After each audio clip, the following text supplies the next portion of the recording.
Hey everyone, let's talk about a surgery and even a pathology that I would say in medical terms is relatively new, kind of a newly discovered problem that even when I was in school 20 years ago, we didn't talk about it. I would say last 15 years or so, people are starting to recognize younger people who tend to have issues around their hip that maybe weren't necessarily recognized previously because our images weren't as good, but also because I think the patient populations, people are getting more active and doing more high impact activities, and so they're ending up with problems with their labrum of their hip.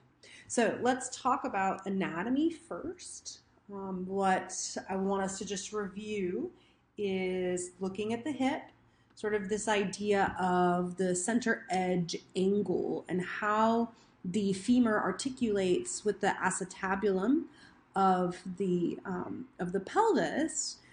Basically, what can happen is that articulation can become disjointed, like we're not able to perform the movements correctly at the right angle. So the center edge angle is measured with the middle of the femoral head vertically, so going straight up from the middle of the femoral head, and then the edge of the acetabulum. So how far laterally does the acetabulum go? And if that degrees is less than 30 degrees, then there could be the possibility that the joint stability is not very good. So if it's a smaller acetabulum on a larger head of the femur, then we're likely to have less stability and less ability to keep the joint in place. And so it's common for there to be more variations, again, than we expected when we looked at this maybe 20 years ago.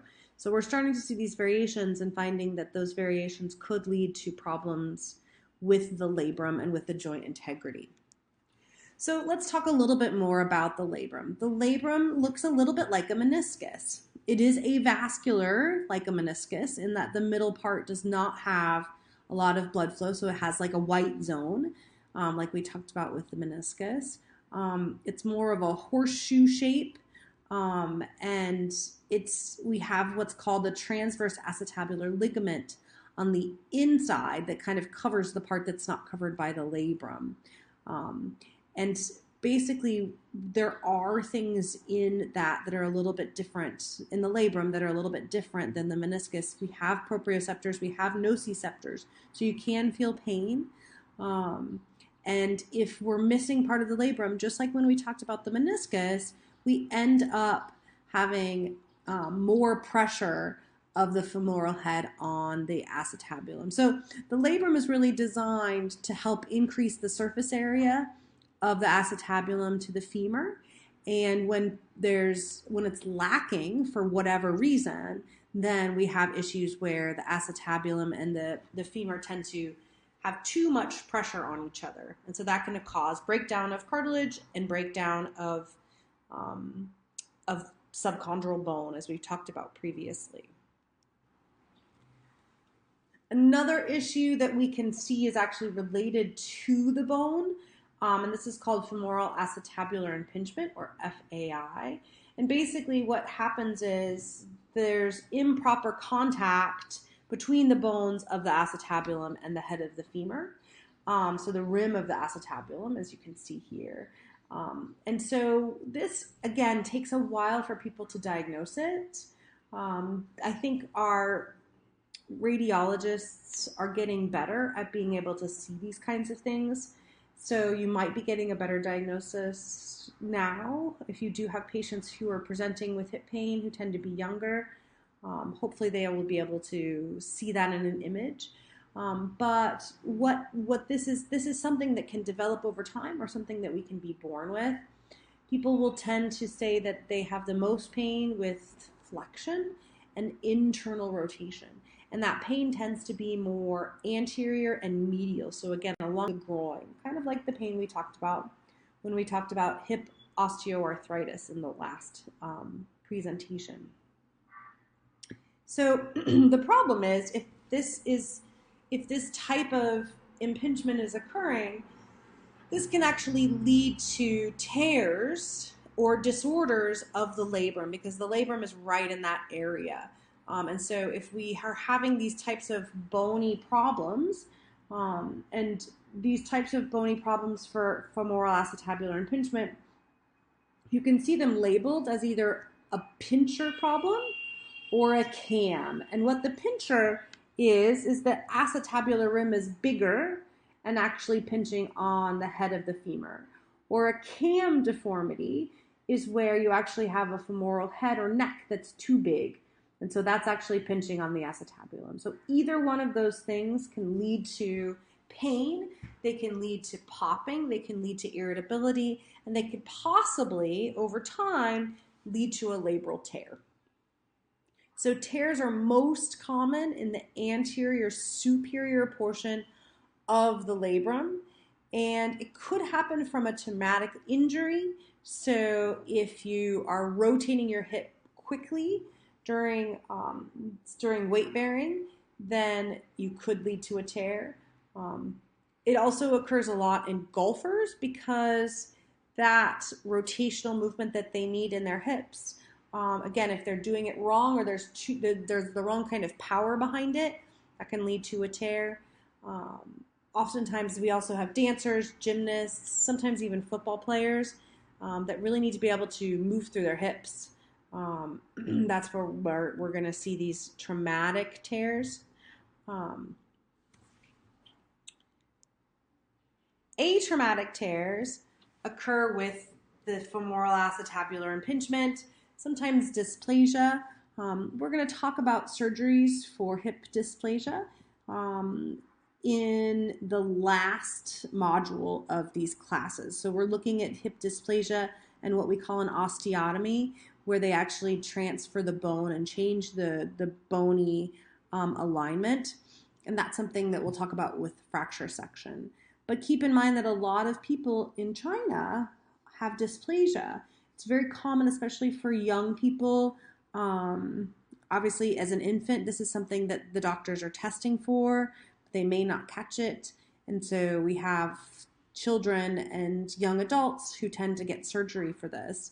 And that surgery could be a labral repair, because it could just be that the labrum has been damaged, or they could need to do something like an osteotomy, which again, we'll talk about later. Also keep in mind that with these types of problems, there could also be articular cartilage lesions. So it's not just the labrum getting torn, but we could get lesions in the cartilage.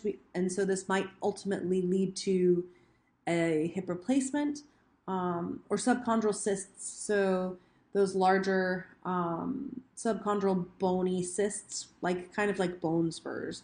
All of those things can be in combination with a labral tear. So diagnosis, if there's the history of trauma like we talked about, oftentimes also they're going to feel like they have a groin pull or groin pain. And that's kind of the area that tends to be uncomfortable. They may report difficulty with hip rotation. And then as you check their range of motion, they might demonstrate decreased range of motion.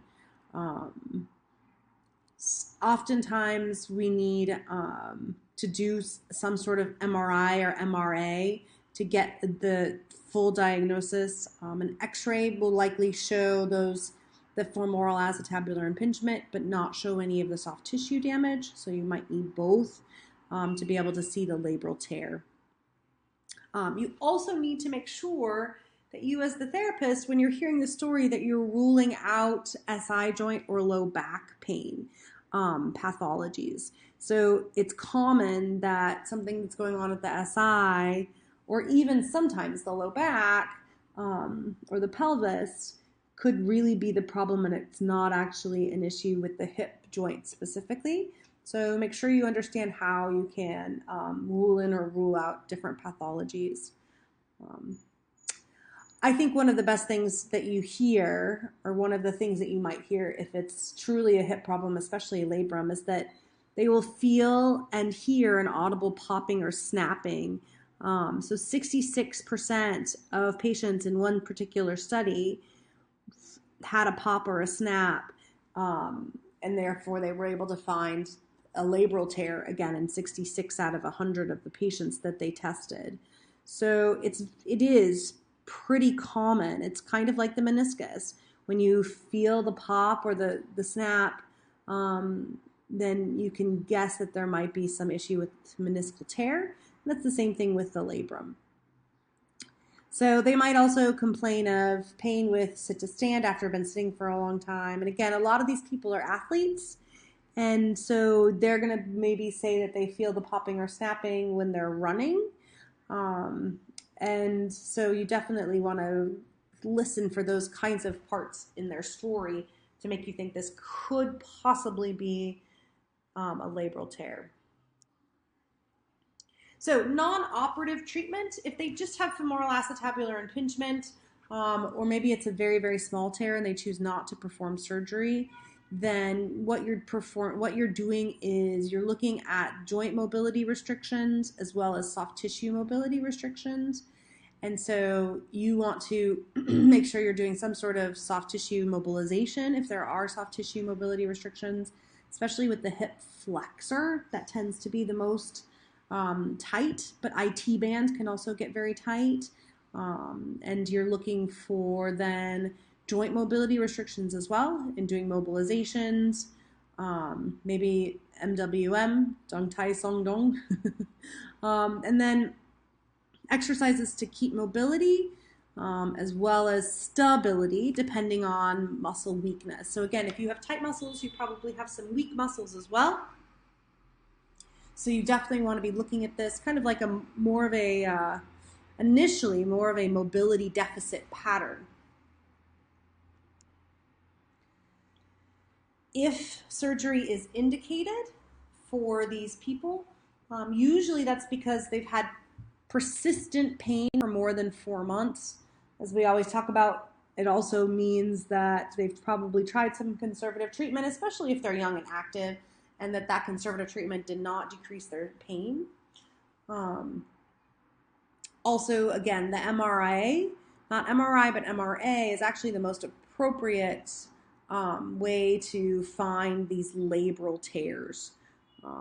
So you're looking for a good radiologist who can be able to look at that imaging and look for a labral tear.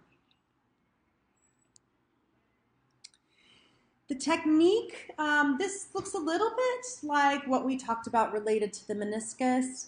I don't have a video for this one, but the surgeon could decide to go in and just debride the area. So they could just perform debridement, especially if there's less degeneration. A labral repair is actually a relatively new surgery. So we talked about how this is a relatively new diagnosis. The surgery is also relatively new. Excuse me.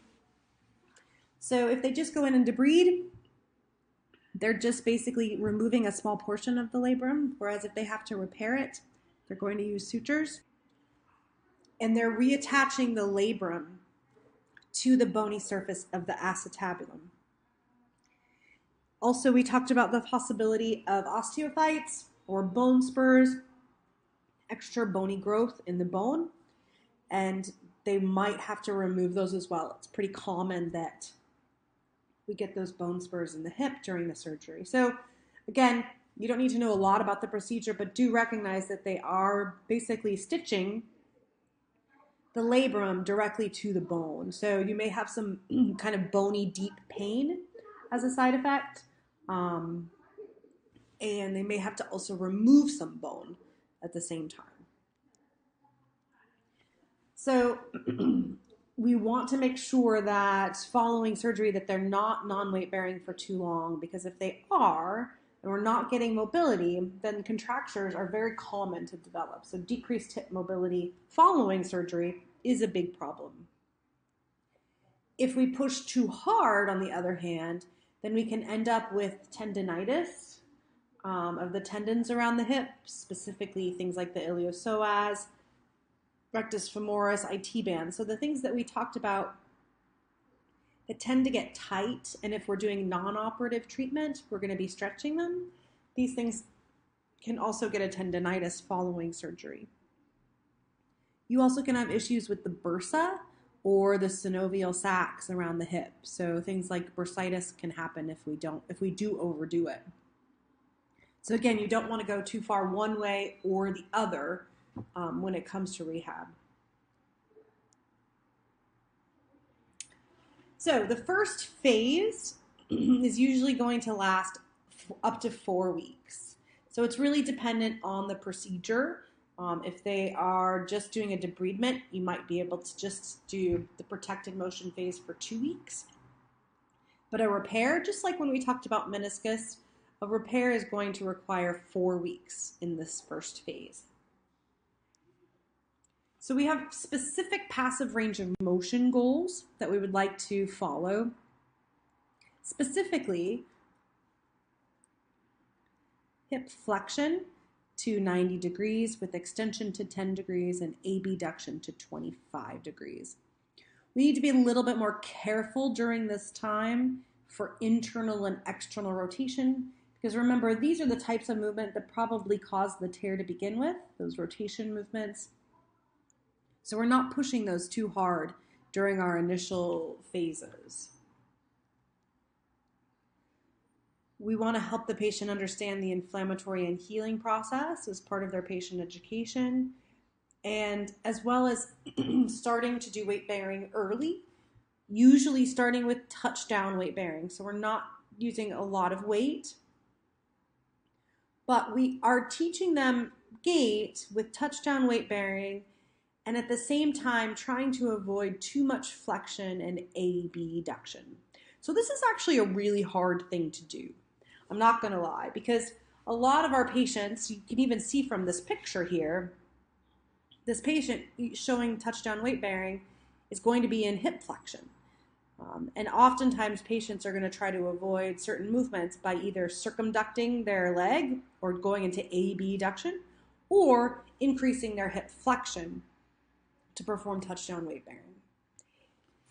And so what I tend to do is really work on non-weight bearing activities during this the first phase, during the time while we're supposed to be in touchdown weight bearing or very minimal weight bearing, because I don't want them getting those hip flexion contractures or IT band irritability during the first phase because they're walking with touchdown weight bearing. So non-weight bearing activities can include swimming or aquatic therapy. I don't know if I would say specifically swimming, but standing in the pool with hip extension and working on all of those things unloaded is really, really a nice option if that's possible. And then stationary bike, same thing. So we're getting mobility without resistance. Stationary bike is also a nice option. We're going to start doing things like a glute set and a quad set to turn on the muscles, but we're kind of gentle with that. And then our range of motion, other range of motion activities are going to be passive range of motion, okay? You also can perform a little bit of long axis distraction if you want to, so just very gentle distraction of the joint, very, very gentle. So again, the first phase treatment is focused on that touchdown weight bearing and performing that without pain. Orthopedic clearance to weight bearing is what leads us to phase 2. And if it's a large labral tear, that could happen more towards the 4 to 6 week mark. So they may be in touchdown weight bearing or basically kind of non-weight bearing for up to 4 to 6 weeks. So make sure you're talking to your surgeons about when they can move on to phase 2. So phase 2 is going to about 4 weeks for a debridement and up to 7 or 8 weeks for a larger tear. And our goals here is gait and trying to, now that we're allowed to weight bear, trying to get that gait to look good, trying to not have any deviations. And we've talked about gait a lot in other classes. Again, I'm hoping we have a lab with this class where we can spend more time looking at gait. It's really important. Again, these are young people that we want to get back to sports eventually, and we want them to feel confident and comfortable with their walking because young people obviously very much want to look normal. So it's important that we understand how to improve on their gait and what kind of cueing to use for their gait. By the end of this phase, we also want full passive range of motion of the hip. So we're working a little bit more on rotation in this phase, but we're still staying very gentle with that. And we also want them to demonstrate a side-lying straight leg raise without compensation. Meaning, when you do a manual muscle test for hip abduction, you're putting them on their side, and you want to line up the leg behind the pelvis. That's going to allow good use of the glute medius and minimus, and not too much use of the hip flexor and TFL. They need to be able to do that correctly without rolling the pelvis or bringing the leg forward by the end of this phase. So patient education is mostly about that full weight bearing and trying to help them understand how to perform it correctly. We don't want them over pushing it because we know that tendinitis can occur. So we need them to understand the timeline. And this is something where you're going to have to talk to the surgeon probably more than you would with other things. Because again, there's just a lot less research right now about these surgeries. There's a lot less good information about how fast we should be pushing these patients. So you'll see when I show the references at the end that we have very few references, and that's just because these are new techniques. And so we're really trying to go at the right pace where they're keeping their mobility, but that they're not pushing themselves too hard, especially if they are athletes. We also want them to understand that proprioceptive exercises, because there are nociceptors as well as proprioceptive nerve endings in the joint, those types of exercises are very important. So second phase treatment, you'll see we can start adding resistance for the bike.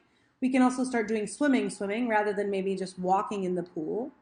We're going to do squats, leg presses, all of those things, and then we're going to start adding resistance for the hip and knee exercises in weight bearing and not weight bearing. You can certainly do stretching. Most likely they're going to have hip flexor tightness, as well as some rotation tightness, so you can do stretching at this point.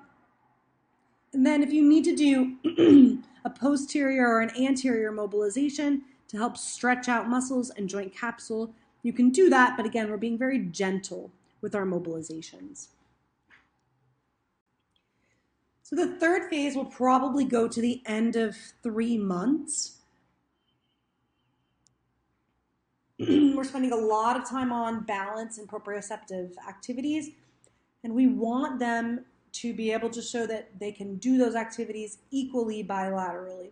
This is not high impact activities yet. It's basically just more weight bearing, dynamic, static balance activities.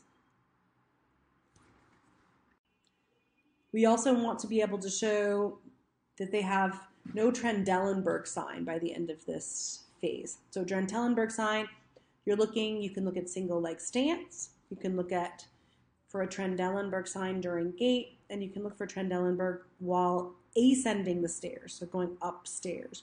Those are all 3 places that I would be assessing for whether or not they can keep their hips at a level alignment. Patient education during the third phase is basically we want to make sure that they continue to not work through excessive pain. So it's kind of like the knee pain rules that we talked about with the previous presentations. We want them doing exercises, but making sure we don't end up with tendinitis. We also are spending a lot of time on strengthening glute med and min. So these are going to be the stability muscles for the hip to take the pressure off of the labrum that's healing, as well as off of the medial and anterior joint. So it's really important that they're learning how to turn those muscles on. We also are spending, again, a lot of time on proprioceptive activities, and that's a big goal for getting out of this phase. So we can start doing things like elliptical trainer, even the stair stepper. Again, if they're not overusing their hip flexor or rectus femoris, that's great. Progressing squatting and lunges, as well as core stabilization activities, and we can start doing some resisted walking in different directions using things like a sport cord. We also can do single plane agility drills. So we're going to work primarily, probably in the sagittal plane, but we could also work in the frontal plane as well. But sticking with single plane, so they're not planting and twisting. Again, this is likely why they are injured to begin with. We want to make sure they're not doing those activities, those movements, while the labrum is still healing. There was an interesting study just out last year. I didn't even get a chance to get this translated, so it's just in English right now, but they just had 14 subjects with FAI, femoral acetabular impingement. So a small study, but what they did is they assessed single leg and double leg squatting, and they compared it to subjects that did not have any impingement. And what they found was the double leg squat, they were able to compensate pretty well. There weren't significant differences. But once they went to a single leg squat, these patients demonstrated a smaller peak hip abduction moment. So basically what that means is they're not being able to control the abduction as well as somebody who doesn't have a hip problem. They also had a smaller peak hip extension moment. So same thing, they weren't able to control hip extension as well as the group without impingement. And lastly, they demonstrated a slower velocity during their squat. So they were having to, again, sort of think proprioceptively, trying to control that movement and not being able to control hip abduction and hip extension as well. So it's really, really important that we're working on those muscle groups and working on them in a weight-bearing, functional manner for this patient population. So sport-specific training is going to start after about 3 months. And this is where we're going to start doing more running progressions, sport-specific drills. You're going to increase the resistance on sport cord, resisted running, and things like that during this phase. It's very dependent on the surgeon, but most surgeons in the US that are doing these surgeries will usually let running occur after 12 weeks. Some of them are also letting them start running after about 10 weeks. So you definitely want to, again, really communicate with your surgeon on these to find out what they think. China tends to be a lot more conservative, so you may be waiting more than 3 months for running. But definitely check in with your surgeons to find out what they would like. So again, not a lot of references here. We had the one article that I referenced just from last year, but we don't have a lot of other stuff to work with at this point. So please, if you're looking at doing research on something, this would be a good one. Find some surgeons out there who are doing these surgeries and work with them, and you could probably get some good new information out there for everybody. Okay, talk to you guys later.